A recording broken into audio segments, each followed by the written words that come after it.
few days ago, Trump warned WHO for reviewing its role in coronavirus and defending China. And after yesterday, Trump announced that he's going to he's cutting aid to WHO. And right after that, the social media was flooded with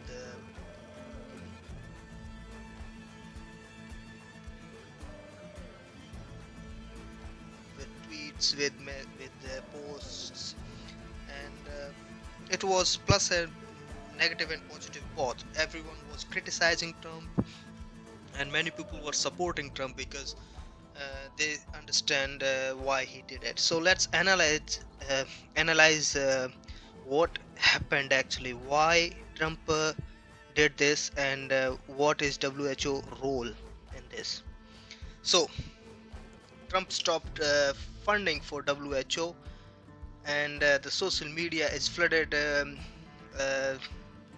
Like Twitter is flooding, um, and it might sound really ridiculous to stop funding during this difficult time, and I understand that because people and many countries are dependent on WHO organizations, and WHO is playing really big role in that. Like for poor countries, WHO might be really helpful, and that's why it was created to help countries to bring them together to fight against these type of pandemics.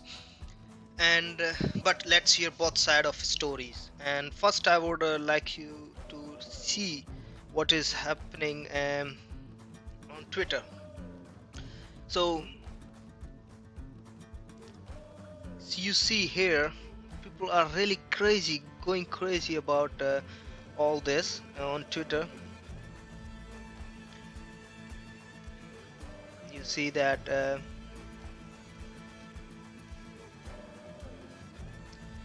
and people are really getting crazy. But let's continue with our things. Let's hear both side stories. And I'm not saying Trump is right or wrong, or WHO is right or wrong. Let's just analyze why this happened.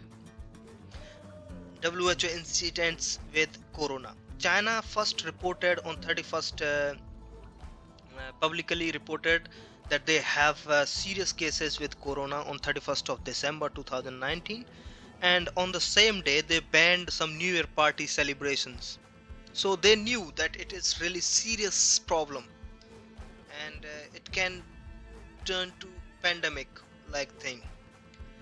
But WHO got permissions to visit and see with its own eyes in February.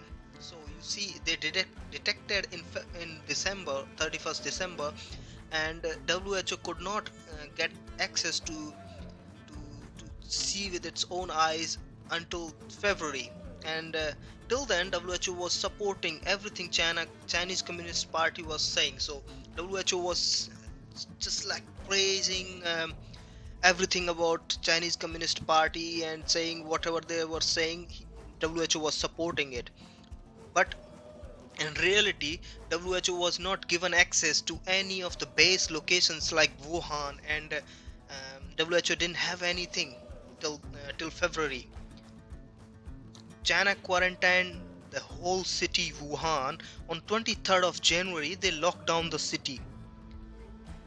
But WHO was still lagging behind. WHO could not get access to Wuhan city and know about the pandemic, and WHO was like mouthpiece of Chinese Communist Party till then. International flights were still in operation. Every country was operating, and every country was having flights to and from China, and that means Chinese people were traveling to the world with deadly serious virus. Whereas Chinese Communist Party stopped local flights, and local flights were banned to Wuhan and other cities, big cities. So you see the difference. Chinese government taking steps to stop spreading it within the China, but they didn't stop the international flights, and they did not warn any other country. And WHO was still like lost somewhere. Countries started banning the travel. So US was the first one to ban travel to China, and WHO stated this as racism, which is again a nuance, or like a WHO didn't know anything about it, and they were criticizing US for this step as racism. And other countries started talking about it on social media, and but no one was serious about it. We had an example in Italy where I think a local municipality head was hugging a Chinese man and spread the message that we are not racist.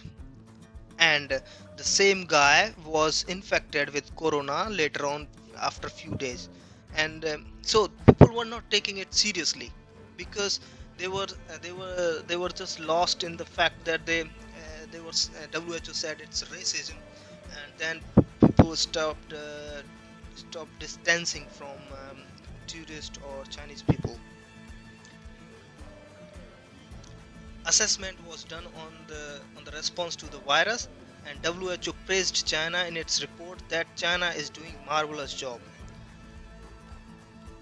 And some researchers were calling it a pandemic that time, but WHO refused to call it a pandemic.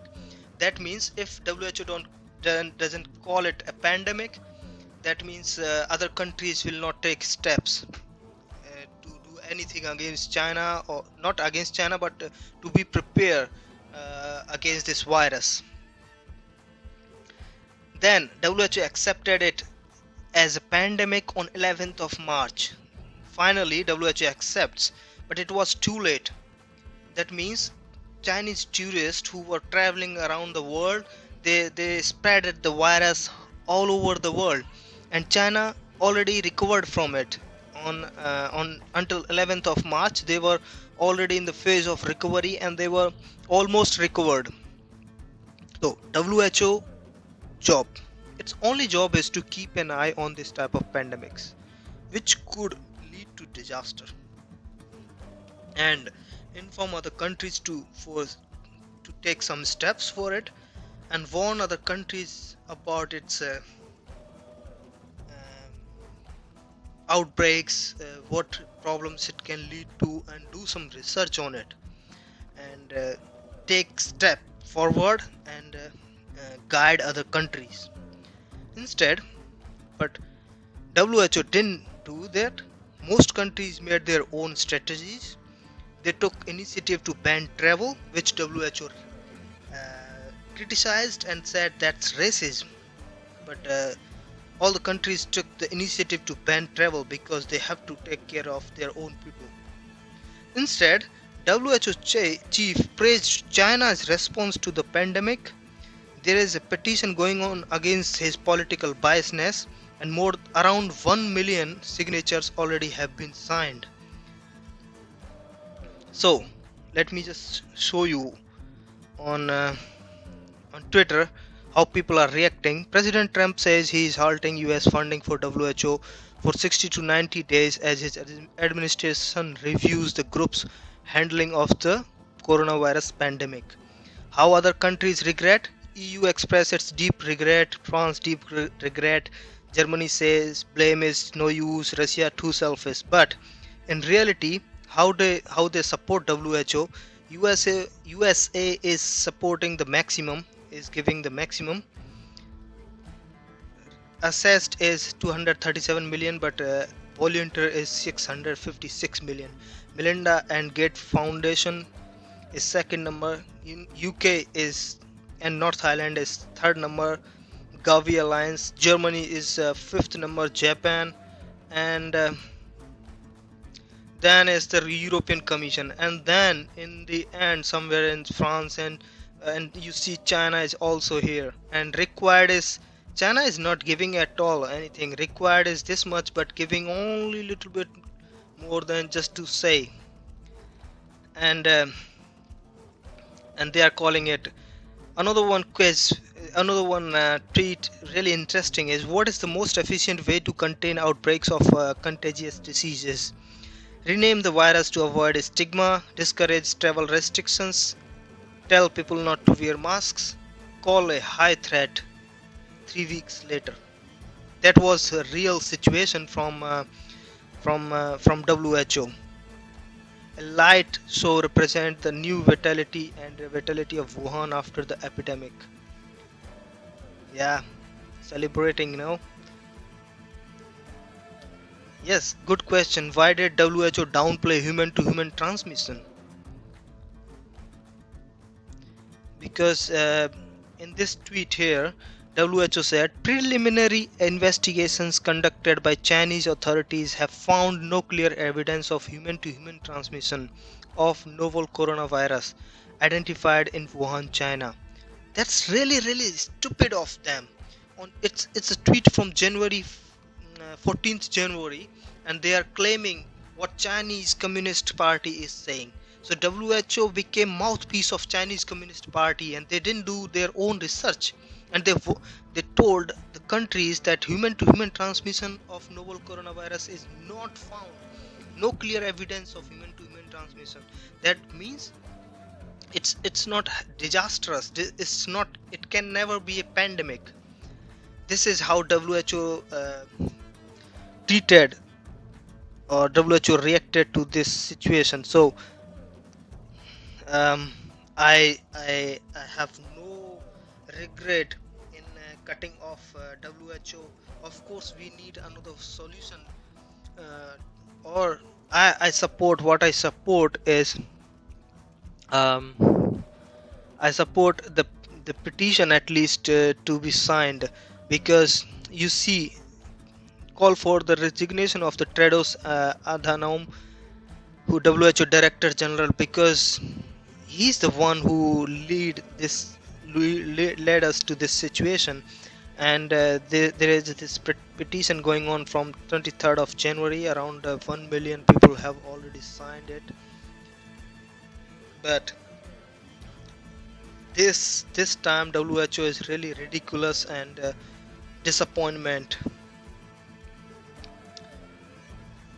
It's written in many languages.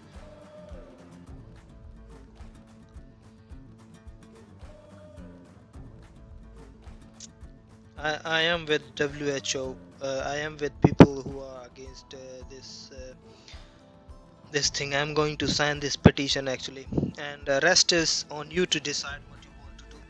But till then, stay safe and take care. Bye. Please like, share, and subscribe if you liked this news. Then like, share, and subscribe my channel Charcha with NK Sharma, and support us. Thank you. Bye.